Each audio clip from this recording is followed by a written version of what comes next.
Olá, eu sou o Ergo, o macaco, e como diz o ditado chinês, a longa caminhada começa com um passo. Então, não tem ninguém aqui ainda, nós estamos começando aqui o trabalho do macaco. Então, eu peço que você siga já, comece a dar o seu like se você estiver gostando, porque a gente está começando e o macaco sabe que ele dá saltos, né? Ele vai de galho em galho. Então, espero que a gente cresça rápido e hoje nós temos muito para falar. Porque temos para falar sobre a vitória do Palmeiras nas oitavas de final sobre o Botafogo, com a demissão do técnico do Botafogo pelo John Textor, dono da SAF, e temos para falar sobre o Flamengo, que caiu diante do Bayern de Munique com uma derrota de 4-2. E vou começar falando do Flamengo, assunto muito quente, porque até mesmo para os palmeirenses, porque a gente fica falando que o Flamengo é isso, que o Flamengo é que não, o Flamengo era futebol brasileiro, né? E o Flamengo, até em alguns momentos, chegou a rivalizar, a enfrentar de igual para igual o Bayern de Munique. E sofreu com erros primários, principalmente na saída de bola.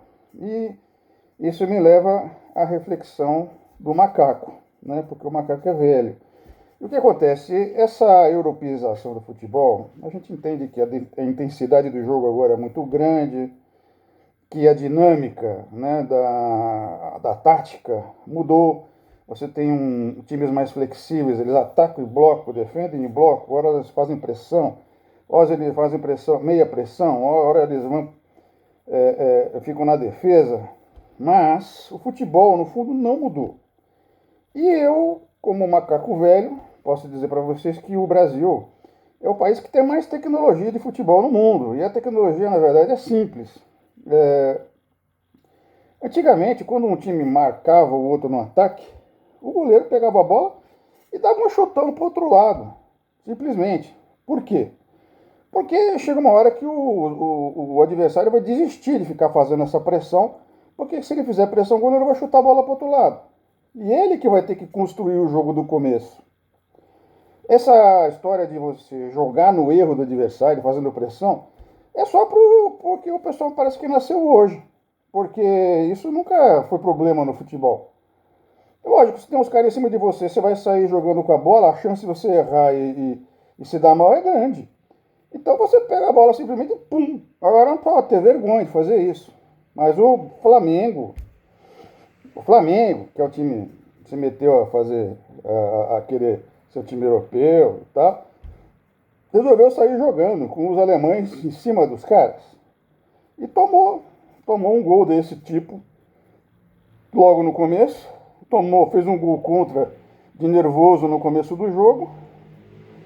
E é lógico que isso aí estragou a partida do Flamengo. Correram atrás, competiram, chegaram 2-2. O Flamengo tem muito mérito, é um grande time. Poderia até, em outras circunstâncias, e com um pouco mais de malandragem, né? Um pouco mais do macaco velho, poderia perfeitamente ter empatado, levado para a prorrogação, ganhar no pênalti, até ganhado. Não é impossível. O Flamengo não foi mal. Então a gente precisa parar com esse negócio de achar que o Brasil não sabe nada, que tem que ter técnico estrangeiro. E o que a gente precisa fazer é fortalecer o nosso futebol, trazer de volta os nossos craques, tanto quanto possível, né? Porque o futebol hoje está internacionalizado. Não adianta ficar querendo contratar colombiano, venezuelano. Não vai melhorar. O Palmeiras tem um bom jogador colombiano, que está na seleção colombiana, que é o Richard Rios, desejado até pelas equipes europeias. Mas a gente também tem aqui talentos, né? E os melhores jogadores do Palmeiras, inclusive nesse Mundial, são jogadores brasileiros. Paulinho, que fez gol, o Estevão, que é o craque do time, e que está saindo já para o Chelsea, fazendo suas últimas partidas.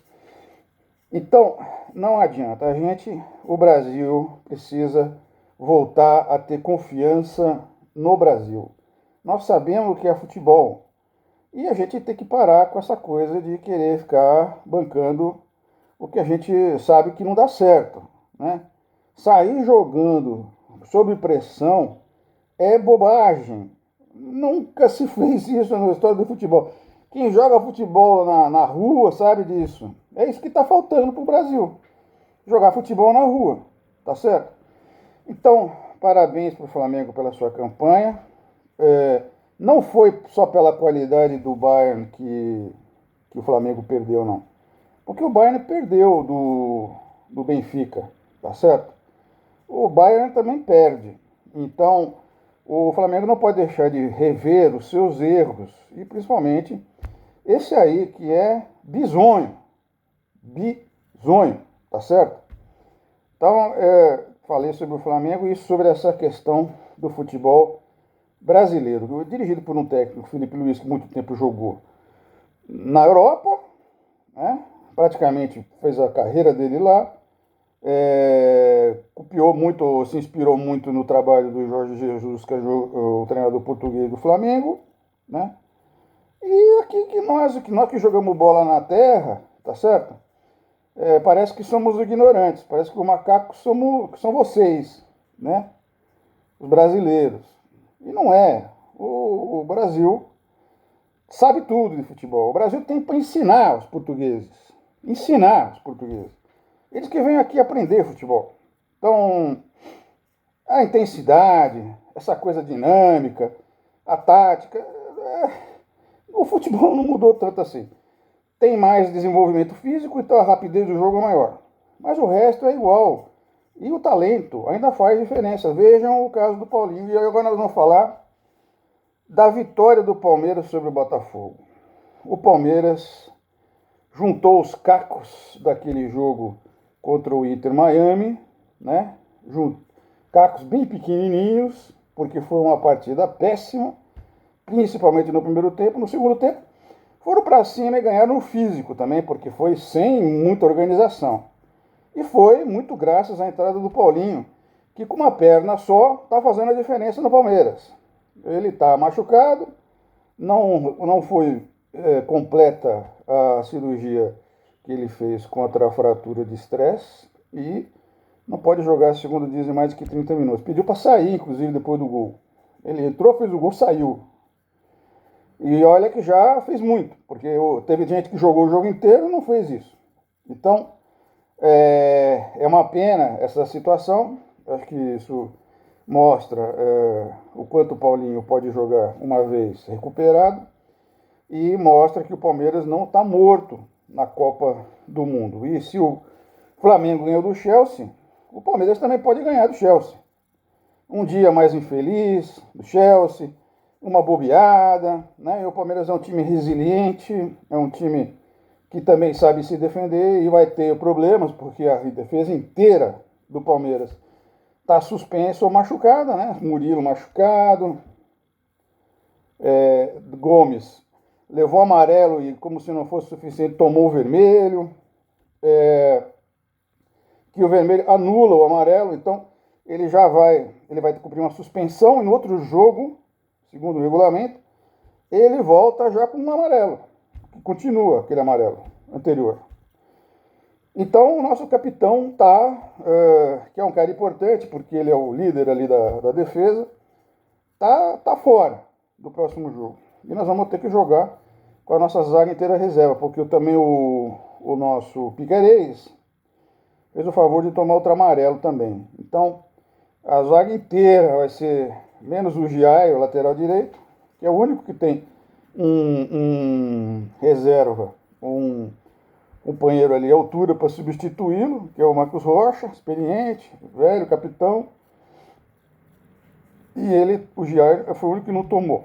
Então, vai ser difícil para o Palmeiras, se bem que os jogadores que vieram este ano, o Bruno Fux, o Mikael, têm se desempenhado bem e jogaram bastante juntos, principalmente no Campeonato Paulista. Então, eles têm entrosamento, fora que eles devem treinar juntos no treino, né? No time reserva. Então, eu acho que são bons jogadores, têm jogado bem. O Fux foi muito bem, inclusive contra o Botafogo, né? Salvou uma bola ali de peixinho, uma cabeçada rasante na grama, né? Um lance bizarro de desespero puro, né? Que o Palmeiras resolveu recuar, perdeu um jogador no final do jogo, né? E aquilo que estava sendo uma vitória tranquila virou aquele desespero de sempre, né? Obrigado, Abel Ferreira. Mas eu quero que você, palmeirense, deixa eu botar minha bandeirinha do Palmeiras aqui para vocês não pensarem, porque eu não ponho camisa. Macaco não deveria nem andar de camisa, né? Só peito peludo. Mas, ó, tá aqui a bandeirinha do Palmeiras. Estamos vivos no Mundial. Tudo bem. Deixa eu consigo deixar aqui aparecendo, peraí. Aí. Só um verdinho aqui para dar uma cor, ó. Muito bem. Então, o que acontece? Nós, palmeirenses, além da fé que nos caracteriza, né, podemos acreditar que o Palmeiras virá organizado contra o Chelsea. Eu não encaro isso como desforra daquele mundialito lá que a gente perdeu. Esse negócio de desforra é bobagem. Os times são diferentes. O Abel não estava lá, nenhum jogador que está aqui praticamente. Aliás, o Abel estava lá, mas os times já são diferentes, né? O time do Palmeiras mudou bastante, o time do Chelsea também. Então, eu acho que são situações diferentes, o torneio é diferente. O Palmeiras, falaram aí que foi um jogo contra o Botafogo, foi um jogo do Campeonato Brasileiro. Minimizaram a vitória do Palmeiras. Primeiro que se diga que o Palmeiras não estava ganhando do Botafogo. Dos últimos 5, 6 jogos, foi empate ou deu Botafogo. Inclusive no jogo decisivo do Campeonato Brasileiro do ano passado. Então, e na semifinal, no mata-mata da Libertadores. Então, foi uma vitória importante. E a vitória sobre o Botafogo não foi no contexto de um torneio sul-americano. O Botafogo vinha de uma vitória sobre o Paris Saint-Germain. Foi competitivo contra o Atlético de Madrid. Ganhou 2 jogos na primeira fase e vinha com a moral dentro do torneio de quem tinha obtido grandes resultados. Então, este contexto fazia o Botafogo ser, inclusive, favorito contra o Palmeiras, pela sequência de resultados no Brasil e pela campanha do primeiro turno do grupo. Então, vocês precisam levar em consideração que o Palmeiras estava por baixo, vinha de um mau resultado, de um mau futebol, de uma série negativa, e o Palmeiras desta vez jogou o melhor. O Abel mudou, porque ele sempre muda, ele nunca repete nem jogador, nem. A gente jogamos 40 partidas esse ano, foram 40 times diferentes. O estrela do Abel é ele, né? Ele, o cara que. E ele tem uma grande virtude, né? Que é usar, inclusive, a derrota para motivar os jogadores. Ele motiva. E eu gostei muito de ver o vídeo dele antes da entrada do time em campo, em que ele fala: meu amor é para vocês, meu amor é para vocês. E essa relação que ele cria com os jogadores, e por isso ele extrai o melhor. Ele é um cara afetivo, é sangue, ele faz o jogador se sentir poderoso e ir para cima. Então, Palmeiras contra o Chelsea tem chance. E eu, Macaco Velho, digo: dá o like aí se você gostou dessa conversa, volte sempre, ative o sininho para receber notificações de coisas novas e logo logo vai ter vídeo ao vivo e vai ter o chat para a gente poder conversar ao vivo, tá certo? Eu acho que isso aí vai ser legal. E eu diria a vocês que para o nosso Abel devemos agora dar a mesma mensagem. Abel, todo o nosso amor para você. Estamos quase lá. Ganhar do Chelsea não é impossível. Nós acreditamos. E todos os palmeirenses, todo o nosso amor para vocês. Tá bom? Beijo do macaco. Até a próxima.